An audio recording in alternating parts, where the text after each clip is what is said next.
बस रे आता.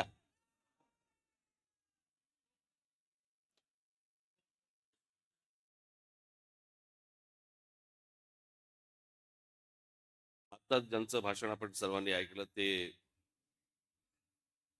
आदरणीय doctor Sadanand More sir आणि माझ्या जमलेल्या सर्व महाराष्ट्र नवनिर्माण सेनेच्या माझ्या सर्व सहकारी बांधवांनो आणि भगिनींनो,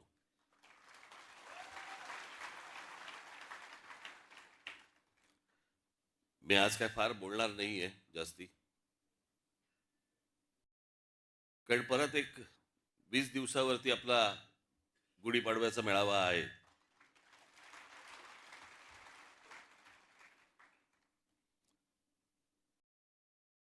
आता तिकडे जर समजा मी दांडपट्टाच फिरवणार असेल तर चाकूसुरे कशाला काढू आत्ता मी.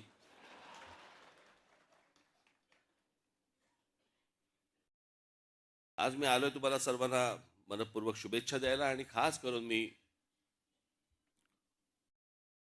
मोरे सरांनी आत्ताच्या परिस्थितीवरती आपल्याशी बोलावं, महाराष्ट्राशी बोलावं.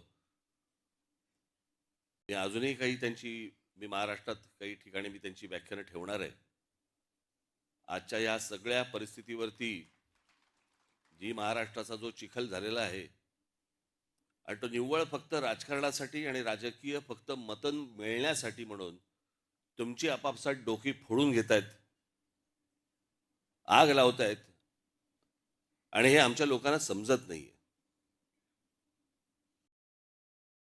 मोरे सरांनी अनेक विषय आता सांगितले. रामायण काळापासून त्यांनी अनेक गोष्टी सांगितल्या.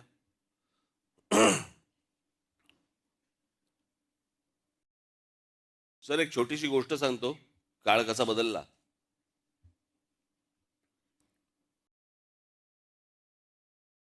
प्रभू रामचंद्रांना ज्यावेळेला वनवास झाला,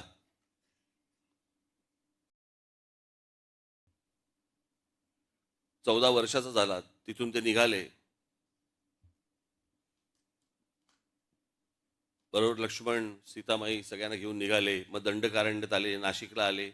आपण मग अशी नाशिकचाही उल्लेख केलात की कोणीतरी हंटर बोलला होता ना, हंटर, तिला महाराष्ट्राची राजधानी करावी नाशिक. आजचं महाराष्ट्राचं राजकारण पाहता त्याला हंटरने फोडला असता. राजधानी नाही, आमची राजधानी, आमच्याकडे करा, आमच्याकडे करा. पण प्रभू रामचंद्र निघाले. मग ते दंडकारण्यानंतर पुढचं तुम्हाला सगळं माहिती आहे. 14 वर्ष. मग मध्ये रावण आला, मग सीतामाईला घेऊन गेला. मग प्रभू रामचंद्र आणि मग ते लक्ष्मण शोधत होते. शोधता शोधता त्यांना ते वाली आणि सुग्रीव मिळाले आणि मग त्यांचं ते युद्ध झालं. मग पुढे हनुमान मिळाले. हनुमानाला घेऊन ते मग तिकडे गेले आणि मग तिथे तो सेतू बांधला. सेतू बांधून ते लंकेत गेले. लंकेत गेल्यावर त्या कुंभकर्णाला मारलं. मग कुंभकर्णानंतर रावणाला मारलं. मग रावणाला मारल्यानंतर सीतामाईला घेऊन ते परत अयोध्येला 14 वर्षानंतर परत आले. मध्ये तो त्यांनी एक सेतू बांधला.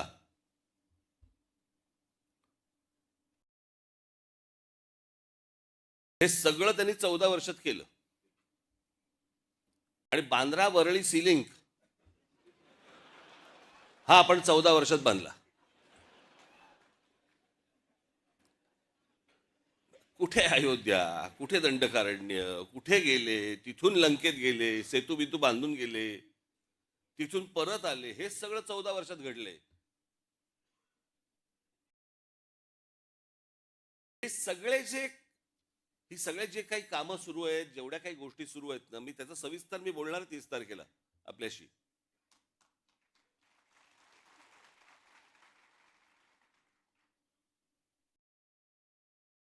या सगळ्या गोष्टींकडनं तुम्हाला गुमराह करण्यासाठी म्हणून हे जातीपातीचे विषय आणि त्याच्यानंतर हे सगळं सोशल मीडियामधनं तुमची टाळकी भडकवणे, हे जाणून बुजून उद्योग सगळे सुरू आहेत.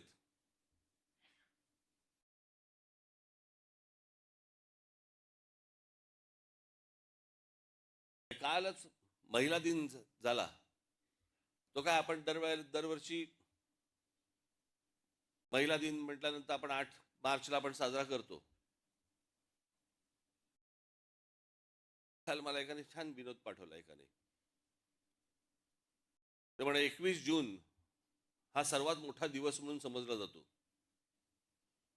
बरोबर ना? ते साफ झूट आहे म्हणे. 21 जून सर्वात मोठा दिवस नाहीच आहे. महिला दिन हाच सर्वात मोठा दिवस आहे. कारण तो 8 मार्चला सुरू होतो आणि पुढल्या वर्षी 7 मार्चला संपतो.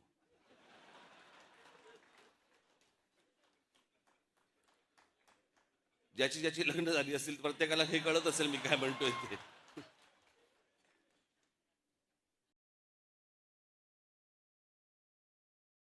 पण आपल्याकडे काय करतात, महिला दिन म्हटल्यानंतर सगळेजण भेटणार, महिला दिनाच्या शुभेच्छा. 2 पुरुष एकत्र आले तरी ते एकमेकांना देतात.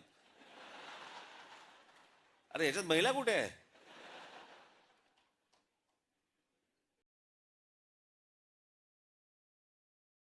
मागचा पुढचा काही विचार नाही, काही नाही, आपले बस शुभेच्छा.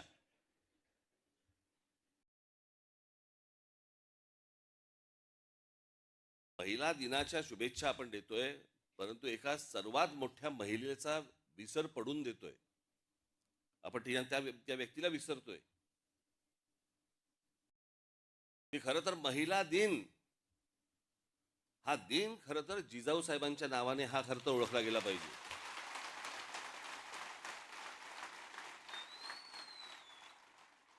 लहान असताना वडील कुठेतरी मोगलांकडे चाकरी करतायत हे ज्या मुलीला पाहवलं नाही, लग्न झाल्यानंतर आपला पती कोणाकडे तरी मोगलांकडे आहे हे ज्या मुलीला स्त्रीला पाहवलं नाही, जिने आपल्या पतीला बंड करायला लावलं, तिच्या मनात सुरुवातीपासून स्वराज्य नावाची गोष्ट ज्या महिलेच्या मातेच्या मनामध्ये होती, तिने आपल्या मुलाकडनं ते स्वराज्य घडवून आणलं. परंतु या सगळ्या इतिहासाच्या मागे एका स्त्रीचं मन होतं, एका महिलेचं मन होतं. ते आपण विसरतो. आज महाराष्ट्रामध्ये इतक्या महिला होऊन गेल्या, महाराष्ट्रातले म्हणजे देशामधली पहिली डॉक्टर महिला डॉक्टर झाले त्या महिला जोशी, आनंदीबाई जोशी. आपण विचार करतो काय महिलांचा? इतक्या महिलांचं योगदान आहे आणि खास करून महाराष्ट्रातनं.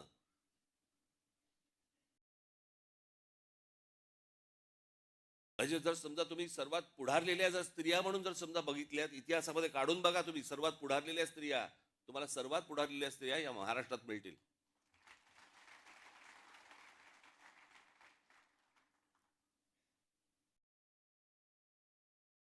नुसत्या कसल्या शुभेच्छा देतोय आपण? त्यातनं आपण काही घेणार आहोत का? आपण काही त्यातनं विचार करणार आहोत का?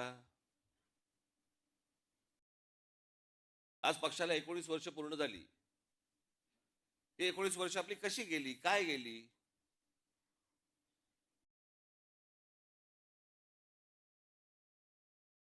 आज असंख्य पक्षांना मी जे बोलतोय त्याला दृष्ट न लागू, पण असंख्य पक्षांना हा प्रश्न पडलेला आहे, अरे ह्यांचे आमदार येऊन गेले, ह्यांचे खासदारकीला एवढी मतं मिळाली, नंतर ह्यांना इतके पराभव झाले, खासदारकीला पराभव झाले, आमदारकीला पराभव झाले, तरी या पक्षामधली माणसं सगळी एकत्र कशी काय राहतात?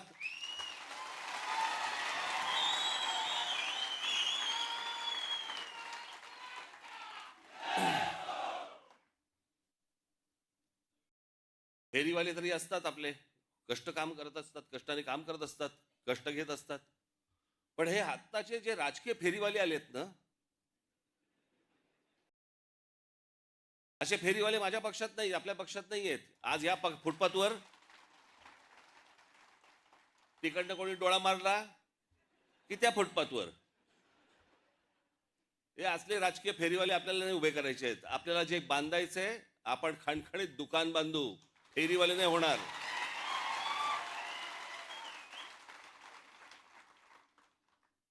पण या सगळ्या गोष्टींसाठी म्हणून एक पक्ष संघटना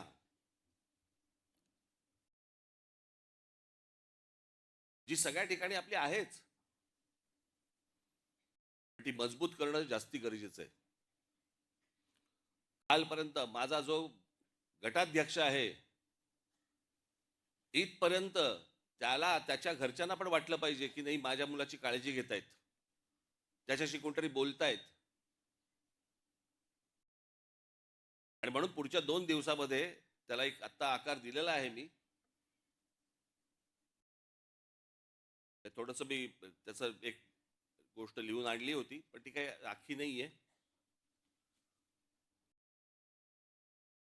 इथे सगळे जेवढे बसलेले आहेत व्यासपीठावरती माझ्या सकट, प्रत्येकाचं काम काय, तुमच्या सकट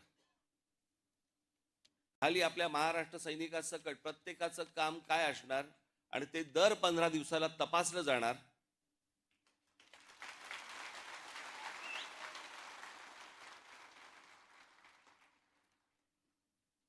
तर महिन्या 1.5 महिन्यामध्ये असं जाणवलं, कारण त्याची यंत्रणाच मी पूर्ण लावतोय वरपासून खालपर्यंत.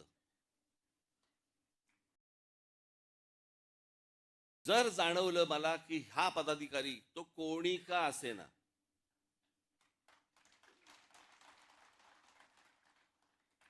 जर मला त्याच्यामध्ये काम चुकारपणा जर समजा दिसला, कळलं का, तर मी त्याला पदावरती ठेवणार नाही. आत्ता सांगून ठेवतो तुम्हाला मी. त्याच्यानंतर ज्या फुटपाथवर जायचं असेल त्या फुटपाथवर जाऊन बसवत त्यांनी.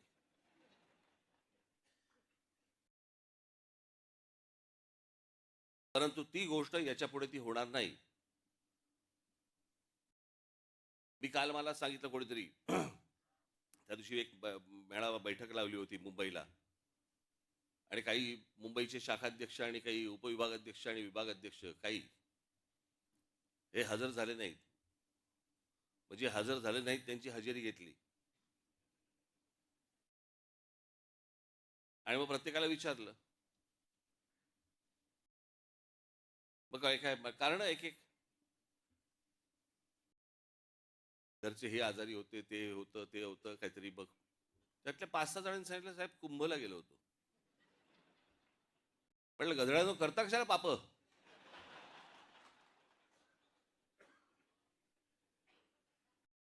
तर मी हेही विचारलं, आल्यावरती आंघोळ केलीच ना. हे आमच्या बाळा नांदगावकर इथे त्या ह्याच्यातनं घेऊन आले काय, ते छोट्याशा कमंडलू मधनं पाणी घेऊन आले. म्हटलं हड, म्हटलं मी नाही पिणार.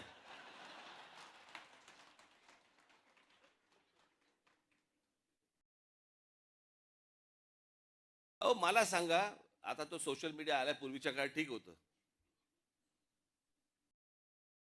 मी त्या सोशल मीडियावरती बघतोय माणसं तिथे आलेल्या बाया बिया घासतायत. आणि बाळा नांदगावकर साहेब गंगेचं पाणी कोण पिईल ते पाणी. चला आत्ताच करोना गेलाय, कोणाला त्याच्याशी काही देणं घेणं नाही. 2 वर्ष झाले तोंडाला फडकी बांधून फिरले आणि तिकडे जाऊन जाऊन आंघोळ करतायत.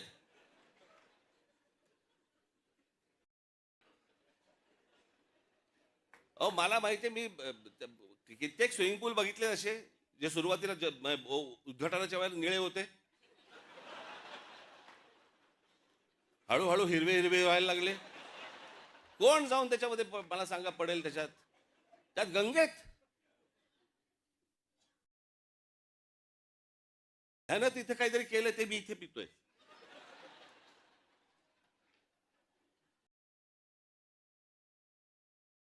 श्रद्धेला पण काय अर्थ आहे की नाही. एक नदी या देशामधली स्वच्छ नाहीये, एक नदी. आणि आम्ही काय नदीला माता. परदेशामध्ये आम्ही अनेकदा जातो त्यावेळेला बघतो तिकडच्या नद्या स्वच्छ नद्या, काय तिकडे माता बिता म्हणत नाहीत, तरी नद्या स्वच्छ. आमच्याकडे सगळं पोल्युशनचं पाणी आतमध्ये, कोणी आंघोळ करतायत, कोणी कपडे धुतायत, काय वाटेल ते चालू आहे. राजीव गांधी असल्यापासून ऐकतोय मी गंगा साफ होणार.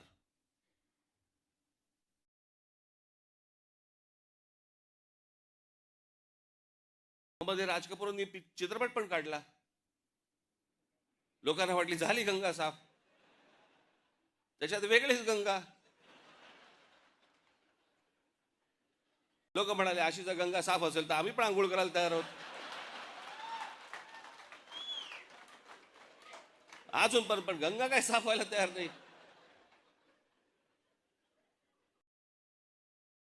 या सगळ्या श्रद्धा अंधश्रद्धेतनं बाहेर या जरा सगळ्यातनं. डोकी हलवा नीट.